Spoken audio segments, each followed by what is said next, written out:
All right, all right. Let us get started.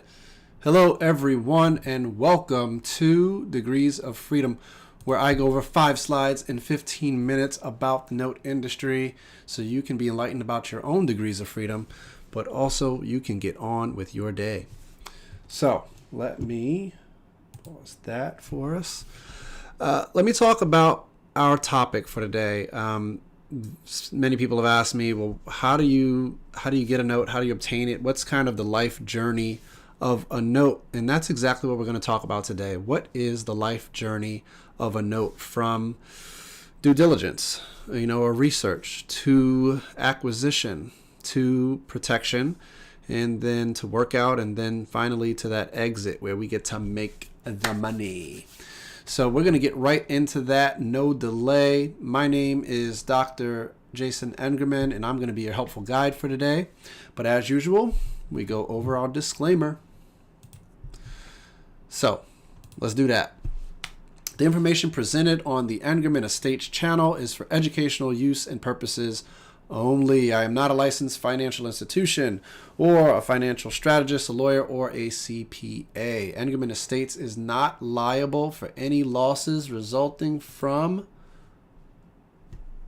any action taken by a viewer based on the information presented or shared on this channel. Engerman Estates cannot promise earnings or returns based on historical reports or achieved by any party or affiliate in connection with the presentation. So let us get into this due diligence piece. Before we even acquire an asset, which is the paper for the note industry, we want to understand a few things, and I'm going to talk about each one of these in turn. UPB stands for unpaid principal balance, and the unpaid principal balance is the amount that is still owed, to the bank or the banking institution or the bank-like institution, or what we would call the creditor, or the lender.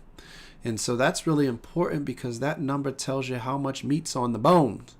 It is a number that we use to identify the right price. It is based on whether it's non-performing or performing and the condition of the note or the asset and the underlying asset, which is the property. And then we have the interest that goes along with that UPB. We need to understand how much it will appreciate for us over time. All right, that's really important to understand its value. The next part is the sustainability of that asset. Where is it located? What is the surrounding area like? Are all the homes selling for $1 in that area? Because that might be a problem. Is there any big market stores in the area? Are there banks in the area? Are there businesses? Are there hospitals? How do they treat the elderly? That will all feed into the sustainability of that particular asset and whether it's a desirable location to be in. Also, population would be important as well, and density. The non-performing and performing bits are really important. Again, I talked about that a little earlier with the UPB understanding, but whether it's non-performing or performing will dictate the price you're willing to pay for that asset, because that will dictate the amount of work you need to do and what we call the workout portion. We want to understand the after repair costs. Like, what would the value of this thing be if it were soup to nuts, had a new roof and had a new kitchen and was painted and was desirable, and it was fixed up. And we call that the after repair value, and is a ARV. And then we can make assumptions about what's called the AIV, or the as-is value. If I wanted to turn this thing over right away today and someone were to purchase it as is, based on its after repair value, we can generate a AIV number. Comps are really important. What are the other values around that property selling for? That's really what comps are. They're comparables, right? And this is what is used for an appraisal. We need to have like-kind assets that are generally within about a mile away and sold within probably 6 to 12 months in the time frame, because a house, as you can imagine, being sold in 2000 is not the same price or value that it would be sold in 2021. Ta-da! Taxes and liens are really important. We need to understand how much is the property liable for taxes. Are there any encumbrances? Are they attached to the house? Are there any liens on the house? Did they pay their water? Did they pay their electric? And these things, sometimes they follow the house and sometimes they follow the person, but you need to find out how much, because obviously that will go into the price that you are willing to pay for it so that you can make a profit. All these elements are in the due diligence. Those are just some of them. There are more, but that's a great appetizer for now.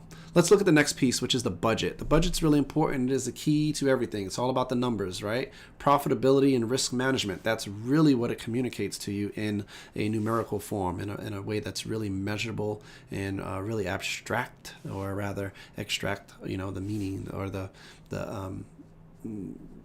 suspicion, or rather what we call subjectivity of it. It's really objective, a budget is.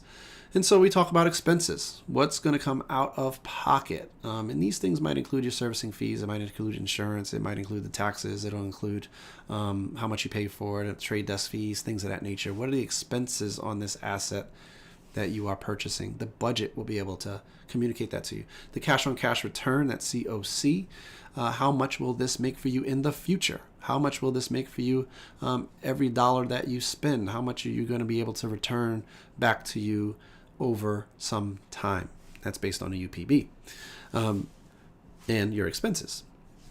Your retail value. Oh my goodness, I can't tell you how important that is. And that, again, has a lot to do with the ARV, your after repair value. But what's the retail value on the market? How are homes moving in that area now, today? I don't know. You tell me. You better find out. You better put it in a budget. The as-is value is just that. I just kind of alluded to that one, but the as-is value has to go into the budget. It gives you great information on what you can do with it in the immediate. Can you turn this thing around in 30 days? Can you turn it around in 60 days with this as-is value on the ground, like without touching the thing? And those, it really goes into the mind of a banker. In episode 13, I talk about what goes into the mind of the banker, and it's that velocity of money. So guess what? That as-is value is definitely a huge piece to that, because if you can simply turn it over as is, don't touch the thing, and you've paid, minimal, and you understand that you can 2x or 3x your money, or gain a 60% return with the as-is value, you probably should shoot for that. Turn it over. Okay, it's nothing personal. You don't need to hold on to the thing. You need to turn it over and make a profit as soon as possible. Acquisition. We need to understand that after I do our due diligence, after we look at the budget, now we're ready to see if we can afford it, right? And we can actually put down the money to get the thing. And then we got to acquire it. And the acquisition part is really important. You need to be really diligent with this. Because this is the time that we sign on a dotted line. And so you have what's called a purchase service agreement, and that purchase service agreement will communicate who owned it before you and who it's transferring over to, and that's you, and the conditions that go along with that purchase. And mostly it's going to say things like, is your problem now? That's what it's going to say. It's going to say things like, you are fully aware of the financial situation of this property, or this it is a property underlying in this note, and you are fully responsible for it, and you will not come back and sue the individual that's selling you this asset in any way, shape, or form, because you are knowledgeable. You have to wire funds, most likely. Wiring is the preferred method of exchange of value for these assets, because they're traceable and they're secured through the SWIFT network with banks and between banks. This is how bankers do business. Servicers are really important, because sometimes with the transfer of an asset, you transfer the servicer as well. So sometimes people are changing servicers, and sometimes people are maintaining the same servicer. And if it's the same servicer, you have to change the ownership. Okay, so that's a part of the acquisition, to fully acquire it, and you want to have a servicer in between there. You need to make sure that the servicer understands where those payments are going to from a legal standpoint, and they do an onboarding process to make sure that's clean. You got legs and assignments, and so legs will tell you, one part, this person owned this portion of it and it was sold to fill in the blank. And then the second leg might be the second person and they sold it to you. And so it keeps a nice record of who the asset legally belongs to with original ink Okay, this is really a paper business. Original ink is really important when you get those papers, and the legs are really, besides the purchase service agreement is the contract paper, but the legs and the assignments are really what you need to secure your ownership of the asset, the note. Protection, heck of important. It leads nicely into the next bit that we're going to talk about, which is how do you secure it and how do you protect it? And you really need to understand that just because you have your name on the dotted line, that doesn't mean your asset is protected. You got to do that. There's more work to do. And so you have to go into a different phase, which is really what I would consider a security and protection phase. And that's what we'll talk about right here. Check it out.